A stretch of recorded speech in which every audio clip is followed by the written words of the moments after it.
Hey yo fam, just your boy Jasper back at it again. This time I'm coming at you with an actual interview. I'm with my friend Chance on the phone here.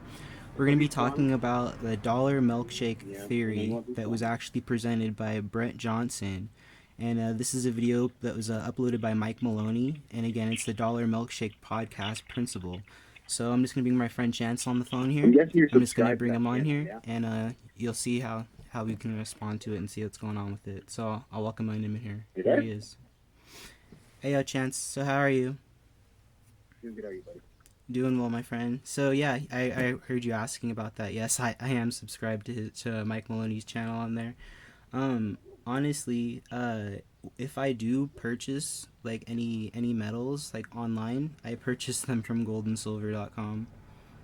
Really? That's a good Yeah, idea. like even if it, I mean it's like nothing like big, but I mean like I have like a few of those like 1/10 ounce silver rounds. So I mean that's nothing big. I mean those are like $5 each and stuff like that. But if you get like $20 worth of them, then it's nice. So it's something small, but yeah, cause still obviously on the college student budget. Yeah. But But you have a 10 yeah. ounce of silver? No, a 10th ounce, like 10th ounce coins. Yeah, like 1/10 of an ounce of silver? Yes. Yeah. You say, Yeah, you like say, I have like a little tube of those, little tube of the 10th ounces. that's expensive. There's the gold silver shop here in town, and they'll sell it to you for like maybe $15, $20 an ounce.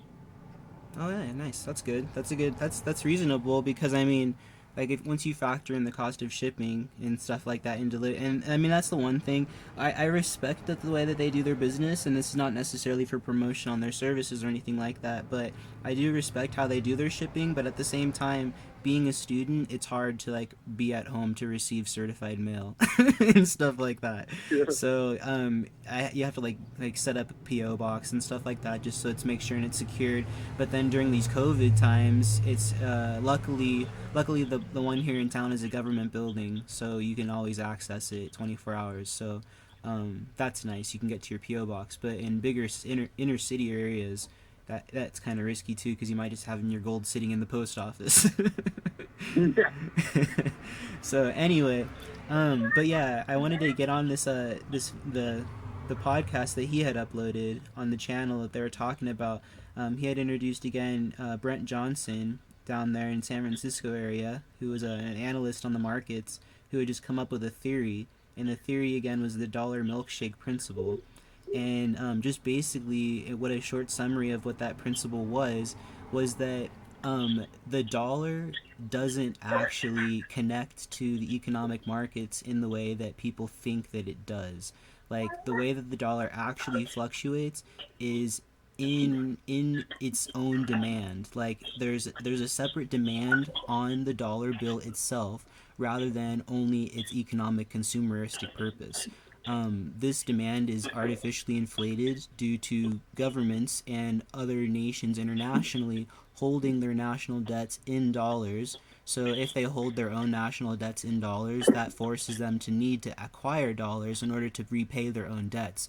So, for example, if China has a debt in dollars, they have to utilize their yen to make products to sell to the United States to then get dollars from the United States to then pay down their own debt using dollars. And that principle right there creates an artificial inflation for the dollar that's unconnected or disjointed, you can say, disjointed from all other forms of currency. Because while all other forms of currency are only connected to their economic GDP, the dollar is actually connected to other people's national debts. So that's kind of a summarized version of the milkshake principle, and I wanted to get your take on what you thought about that. I think it's pretty accurate. So I mean, I've thought about this artificial inflation of the dollar for a long time, and something that also what contributes to that is the petrodollar. Do you know about the petrodollar? Yeah, go on that. So the petrodollar is the dollar that Saudi Arabia has an agreement where the dollar or oil can only be bought in U.S. dollars. So to get oil from any country, again, China wants to order oil, they have to transfer yen into dollar, and then yuan, yen, whatever, go into the dollar and then buy oil that way. And so that's another way that the dollar is used as a reserve currency for major purchasing around the world. And that's a significant artificial inflation, I think, where, if you didn't have the petrodollar and you didn't have, all of the debt in U.S. dollars and having paid back in U.S. dollars, would the dollar be worth what it is? Because it's a reserve currency, and then you add in those factors, I think there's a significant inflation of the dollar. Right. Something he brought up that I think is very, very true, that about gold being one of the most important assets you can own, especially as we go through this hyperinflation, very fluctuating market. I think that and Bitcoin. I think that, because he even talked about, hey, there's the potential for a new system that rises out of this. And China's already testing their own cryptocurrency. I think that because of the tracking that can be put through cryptocurrency, it's just built into the system, and that these instant checks and balances that you don't have to, call a bank and verify they have $10 million. It's an instant transfer, and the low cost of transferring. I think cryptocurrency is probably going to be the way of the future. Whether I like it or not is a whole other debate. But I think that a lot of his methodology and thought process. Yeah, I would agree with that. I would agree with that for sure. So we can explore cryptocurrencies if we want to as we continue our conversations, for sure. But as far as the inflation that you were talking about there, that was a really interesting concept that they were bringing up in the video as well, that I noted, is the difference between a strong currency versus a weak currency. And the fact that, I think I understood this correctly, but the fact that a weak currency, you can buy more domestically. So if your currency is depreciated, for example, if there's much liquidity right now, just like there is. So, for example, we just printed $3.5 trillion, and now we have another act that has just been proposed for an additional sum of money to be printed as well. So we have great amounts of money being printed and money being distributed and allocated via all the stimulus. So when that happens, that ultimately weakens the currency, but short term, we can buy more things domestically. Maybe not internationally, because ports are closed and travel bans are restricted. You can't actually go to Australia right now and support tourism, so you can't really do that internationally. So we won't see any long-term effects of that right now. But in the short-term effect of a weak currency, we can actually purchase more things in America, in your own hometown. You can buy more bread with the stimulus check. You could look at all those people who bought all the toilet paper. They couldn't have done that 3 months ago, but all of a sudden they got a stimulus check and they can just purchase all of this. So we were able to purchase more domestically, not internationally. But with a strong currency, we wouldn't be able to purchase as much here, because things would actually be more value. Minimum wages would go down, but also prices would drop. But internationally, a strong currency would be able to purchase more property, purchase more land, purchase more franchises. You'd be able to outsource and restructure your company and things of that nature as well. So I wanted to get your take on inflation being used as financial leverage, and the difference with your thoughts on a strong currency versus a weak currency.